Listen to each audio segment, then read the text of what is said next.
लढा स्वातंत्र्याच्या सूर्योदयाचा, लढा निजामाच्या गुलामगिरीतून मुक्त होण्याचा, लढा भारतीय स्वातंत्र्याच्या परिपूर्तीचा, लढा अखंड भारताच्या निर्मितीचा, लढा अखंड भारताच्या निर्मितीचा. 15 ऑगस्ट 1947 रोजी आपला भारत देश स्वतंत्र झाला. 15 ऑगस्ट 1947 रोजी आपला भारत देश स्वतंत्र झाला. नुकताच आपण भारताचा अमृत महोत्सवही साजरा केला. परंतु 1947 साली भारताला स्वातंत्र्य मिळाल्यानंतर देखील देशाचा काही भाग हा पारतंत्र्यात होता. तेव्हा दक्षिण भारताच्या मधोमध हैदराबादचा निजाम हा पाकिस्तानप्रमाणे स्वतंत्र राष्ट्राची मागणी करत होता. स्वातंत्र्यपूर्व काळात भारतात असलेल्या 565 संस्थानांपैकी हैदराबाद हे सर्वात मोठे व श्रीमंत राष्ट्र होते.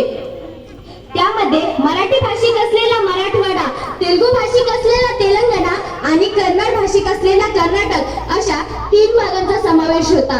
एकाच भारत मातेची ही सर्व लेकरे असून भारतीय स्वातंत्र्यानंतर 13 महिने ती पारतंत्र्यात होती. 1911 साली हैदराबादचा शेवटचा निजाम मीर उस्मान अली खान हा सत्तेवर आला. या निजामाच्या नावावरून धाराशिव शहराचे नाव बदलून उस्मानाबाद असे ठेवले होते. हैदराबाद राज्यावर 1724 ते 1948 या 224 वर्षाच्या काळात एकूण 7 निजामांनी राज्य केले. निजाम हे एक नाव नव्हते, तर मोगल बादशहाकडून त्यांना मिळालेली ही एक पदवी होती.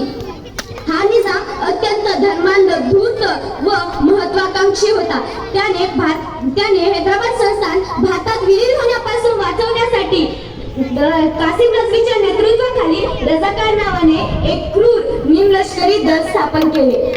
जबरदस्तीने कर वसूल करणे, लुटालूट करणे, हिंदूंची घरे जाळणे, सरकारी कर्मचाऱ्यांवर अत्याचार करणे असा अनवित अत्याचार तो जनतेवर करत होता. संस्थानात उर्दू भाषेची सक्तीही करण्यात आली होती. या अत्याचारामुळे जनतेने निजामाच्या व कासिम रजवीच्या रजाकारी सैन्याविरुद्ध लढा उभा केला. या लढ्याचे नेतृत्व स्वामी रामानंद तीर्थ, गोविंदभाई श्रॉफ, भाऊराव भिमाजी पाटील, करुणा चौधरी, आशाताई वाघमारे, दगडाबाई शेळके यांनी केले. संस्थानात वंदे मातरम आंदोलन, सविनय कायदेभंग चळवळ, झेंडा सत्याग्रह, सशस्त्र आंदोलन अशा माध्यमातून जनतेने व्यापक असे लढे उभे केले. वंदे मातरम आंदोलनाची ज्योत पेटवण्याचे काम गोविंदभाई श्रॉफ यांनी केले. गोविंदभाई श्रॉफ हे उस्मानिया विद्यापीठात प्राध्यापक म्हणून काम करत होते. बंकिमचंद्र चटर्जी द्वारा लिखित वंदे मातरम हे गीत गाण्याचे काम गोविंदभाई श्रॉफ व तेथील विद्यार्थी करत होते. या गीतामध्ये महाराष्ट्र भूमीचा गौरव आणि आदर व्यक्त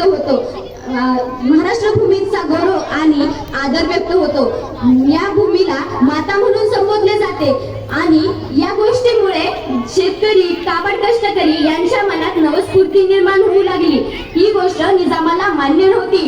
त्याने हे गीत गाण्यास विरोध केला आणि त्या विद्यापीठातील विद्यार्थी व गोविंदभाई श्रॉफ यांना काढून टाकले. ही घटना संपूर्ण संस्थानात वन्यासारखी पेटली आणि वंदे मातरम आंदोलनाने वन्याचे रूप धारण केले.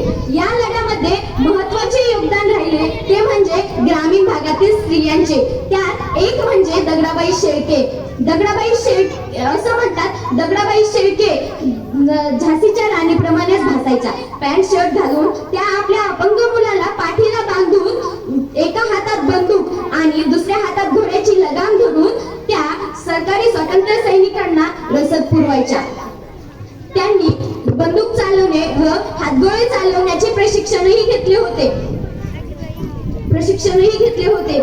एकदा निजामाच्या सैन्यांनी त्यांना शस्त्रासह रंगे हात पकडले. त्यामुळे त्यांना कारावासही भोगावा लागला. म्हणूनच त्यांना मर्दानी दगडाबाई असेही म्हणतात.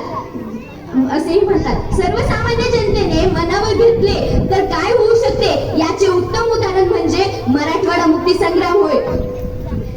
सर्व जग ज्यांना पोलादी पुरुष म्हणून ओळखते असे सरदार वल्लभभाई पटेल यांनी निजामावर पोलीस कारवाई करण्यात मिशन पोलो अंतर्गत पोलीस कारवाई करण्याचा निर्णय घेतला. 13 सप्टेंबरच्या सकाळी कारवाई सुरुवात झाली. अवघ्या 4 दिवसात स्वतंत्र राष्ट्राची भाषा करणारा निजाम हा शरण आला आणि 17 सप्टेंबर 1948 साली आपला मराठवाडा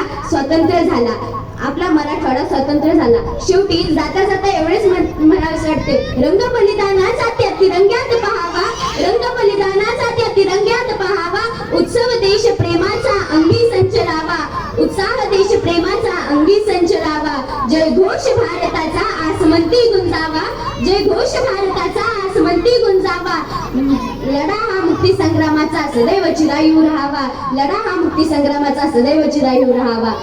जय हिंद, जय महाराष्ट्र. मराठवाडा मुक्ती संग्राम दिनाचा, मराठवाडा मुक्ती संग्राम दिनाचा